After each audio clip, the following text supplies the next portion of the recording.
Mabuhay, this is Bob from Love Beyond the Sea. My channel is about marriage to a woman from the Philippines. I got married to one in 2015. The video today is about a topic that was brought up by a woman leaving a comment on TikTok, and I'm going to call this, Can You Buy a Filipina's Love? Can you buy a Filipina's love? And she said something like, no matter how much money you give the woman, that doesn't mean she's going to love you.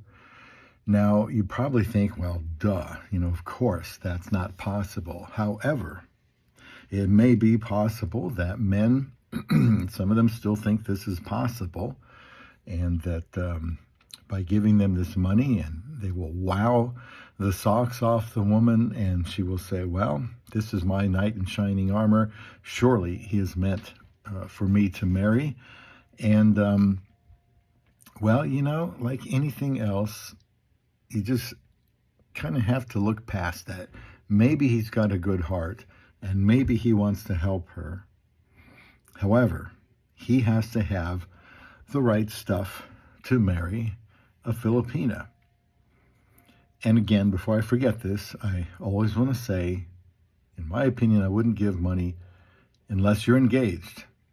Surely, if you haven't met yet in person, what is the point in giving money to her other than being able to lose your heart to her and have you, play with your heart, and you start giving it, you want to continue to give the money. I wouldn't give money until you're engaged. But if you've known each other a while, you may go through the trouble to meet her in person, okay, maybe that's okay. So the point here is, if a man is offering a Filipina money, I'll pay for this, I'll pay for that. Usually that's not the case, but it could happen. If he hasn't met the woman yet, if I was a Filipina, I wouldn't pay any attention to that, because he could have all the money in the world and make a terrible husband to her. So while we might think of Filipinas as looking for an ATM machine from a foreigner, I hope that's not the case. Or else they're going to be probably in a devastating marriage. What they should be looking for is someone that has the capability and the desire to provide for her. Not just now, because it's easy to provide for somebody in the Philippines because everything costs less. But let's say she moves to America, where I am.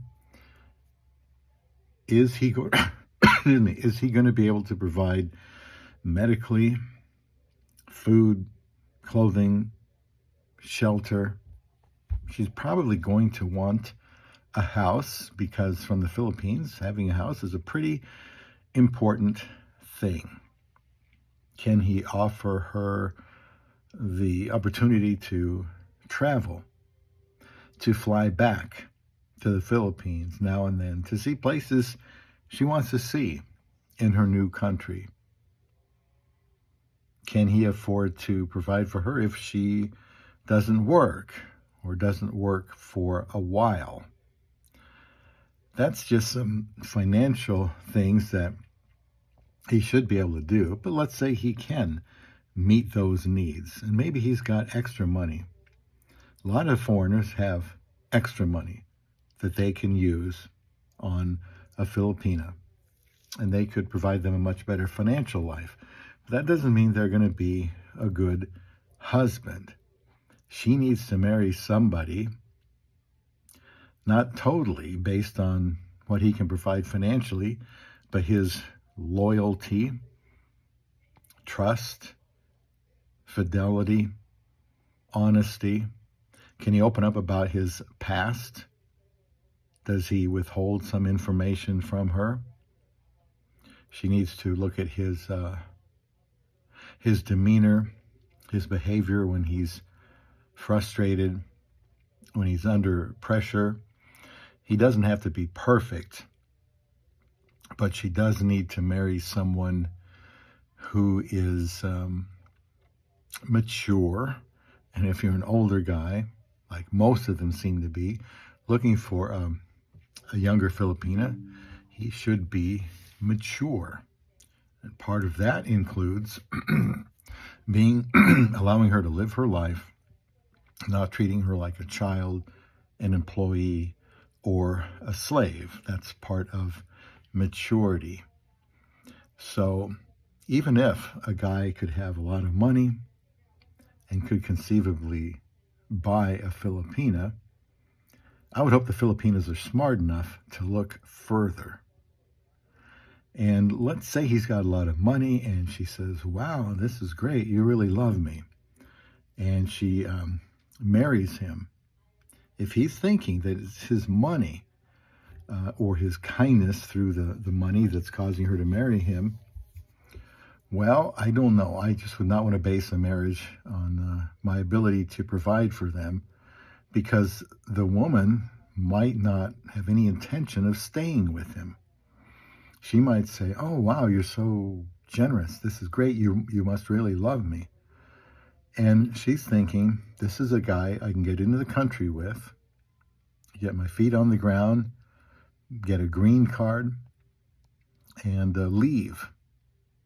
So why does the Filipina marry you? This is the $64,000 question. Is it love? I don't think so. I think, again, that love has to be shown later. Get married 2 or 3 years later. See if you love her and if she loves you. But money cannot buy the Filipina. If she's got character and integrity, it certainly can't buy her love. It can't impress her. And by the way, please leave comments here about this. I hope you have something to say, and subscribe to Love Beyond the Sea. I just want to make people think about what they're getting into, because there's the Filipina's perspective and goals for her future, and then there's the foreigner. And I think a lot of times there's assumptions from the foreigner. And if he marries someone thinking, well, she's going to fall for me because I've got all this dough and I'm so rich compared to her, maybe that's not, maybe she married you because you can get her into the country and then she can take advantage of you. That does happen. That does happen. I don't think you can buy her love, even if she thinks, yeah, I'll learn to love this guy because he's got this money. He got me out of the Philippines. He brought me to the United States. So I'll love him. If that husband isn't lovable, if he doesn't know how to love that Filipina, she's going to regret marrying him. And I would tell guys, you shouldn't involve yourself with a woman from the Philippines if you don't have the wherewithal, the financial resources to get out there in, 6 months. I like to move quicker. We got married in 54 days. Married in 54 days from across the world. And 6 months, if you're spending adequate time with each other, should be enough to go out there. If you don't have enough money to go out there and marry her, the deal is off. If you can't provide for her by the time she gets to you, well, she should know your financial situation. I made a video about that in the past. And, she should look at your financial situation. She should ask, what do you do for a living? And if you get serious, how much do you have? What is my future going to be, when you die? Because it's just, you could say, well, that's out of place or rude or unnecessary. I just think it's being pragmatic, that she needs to say, well, he's marrying me. I'm going to marry him. I'm going to go to his country. Maybe he can provide for me for a few years. He should be able to provide for her the rest of his life. We're talking life insurance, 401k, and all that stuff. She should look at that. But that doesn't mean she's going to give the man her affection. It's going to have to go far deeper than that. It's going to have to be his character, his trust level, his maturity, his generosity, and other things like that. So please leave a comment here on Love Beyond the Sea.